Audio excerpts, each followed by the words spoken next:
अरे पैसा अड्डा में आप सबका स्वागत है।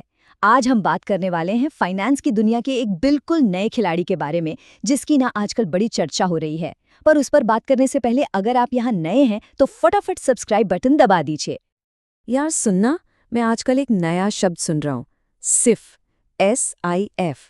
लोग बोल रहे हैं कि ये म्यूचुअल फंड से तो ज्यादा है, लेकिन PMS से कम। यार ये है क्या भला? कुछ पल्ले ही नहीं पड़ रहा। अरे बढ़िया सवाल है।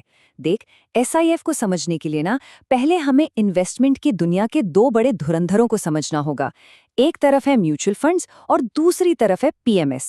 समझ ले, ये मार्केट के दो अलग अलग कोने हैं। बिल्कुल।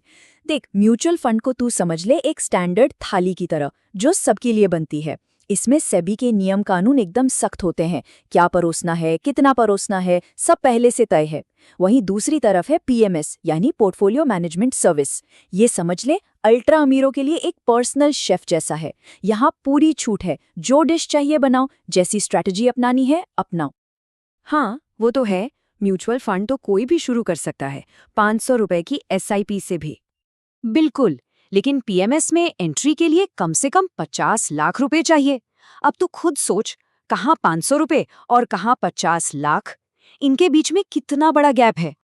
तो बस इसी गैप को भरने के लिए सेबी एक नया पुल लेकर आया है, SIF, मतलब स्पेशलाइज्ड इन्वेस्टमेंट फंड। ये खास उन इन्वेस्टर्स के लिए है जो म्यूचुअल फंड से तो आगे निकलना चाहते हैं, पर PMS के लिए 50 लाख नहीं लगा सकते। तो SIF एक नया सेबी रेगुलेटेड प्रोडक्ट है जो म्यूचुअल फंड और PMS के ठीक बीचों बीच फिट होता है। इसमें मिनिमम इन्वेस्टमेंट 10 लाख रुपए हैं। ये उन लोगों के लिए है जिन्हें म्यूचुअल फंड से ज्यादा आज़ादी चाहिए, लेकिन PMS का टिकट साइज उनके लिए बहुत ज्यादा है। 10 लाख? अच्छा, ये बीच का रास्ता तो समझ आ गया। पर इसमें ऐसा क्या खास है जो एक नॉर्मल म्यूचुअल फंड में नहीं है? इसके सुपर पावर्स क्या हैं भाई? इसका सबसे बड़ा सुपर पावर है शॉर्ट सेलिंग की ताकत। देख, म्यूचुअल फंड्स को ना बाजार गिरने पर पैसा बनाने की इजाजत नहीं होती। वो सिर्फ खरीद सकते हैं, मतलब लॉन्ग जा सकते हैं। लेकिन SIF के फंड मैनेजर बाजार के गिरने पर भी पैसा कमा सकते हैं। अब ये काम कैसे करता है? बहुत सिंपल है। मान ले फंड मैनेजर को लगता है कि एक स्टॉक जो अभी 1000 रुपए का है गिरने वाला है, तो वो क्या करेगा? पहले वो स्टॉक किसी से उधार लेगा और उसे 1000 रुपए में बेच देगा। फिर जब स्टॉक का दाम गिरकर 800 रुपए हो जाता है, वो उसे वापस खरीद लेगा। आखिर में उधार लिया स्टॉक वापस कर दिया और बीच का जो 200 रुपए का मुनाफा है वो फंड का हो गया। बस यही है शॉर्ट सेलिंग। अरे और भी खूबियां हैं। SIF किसी एक स्टॉक में म्यूचुअल फंड से कहीं ज्यादा पैसा लगा सकता है। ये अनलिस्टेड कंपनियों में भी इन्वेस्ट कर सकता है, मतलब वो कंपनियां जो स्टॉक मार्केट में लिस्टेड नहीं हैं। PMS की तरह इसमें स्टॉक्स सीधे आपके डीमैट अकाउंट में आते हैं। और सबसे अच्छी बात, इसका टैक्स ट्रीटमेंट म्यूचुअल फंड जैसा है, जो PMS के मुकाबले काफी फायदेमंद है। तो इसमें दोनों दुनिया की बेस्ट चीजें हैं। अरे वाह, मतलब मार्केट गिरे तो भी पैसा, चढ़े तो भी पैसा, और टैक्स भी कम। तो यार SIP तो फिर पैसा बनाने की कोई जादुई छड़ी हुई है ना? रुक रुक रुक, इतना आसान नहीं है। जैसा कि वैल्यू रिसर्च कहता है, जब बाजार चढ़ रहा होता है, जिसे हम बुल मार्केट कहते हैं, तब तो खराब कंपनियां भी ऊपर जाती हैं। ऐसे में ये शॉर्ट सेलिंग वाली स्ट्रैटेजी उल्टी पड़ सकती है। और इंडिया जैसे देश में, जहां मार्केट ज्यादातर ऊपर ही जाता है, ये एक बड़ा चैलेंज है। और इसमें रिस्क भी है।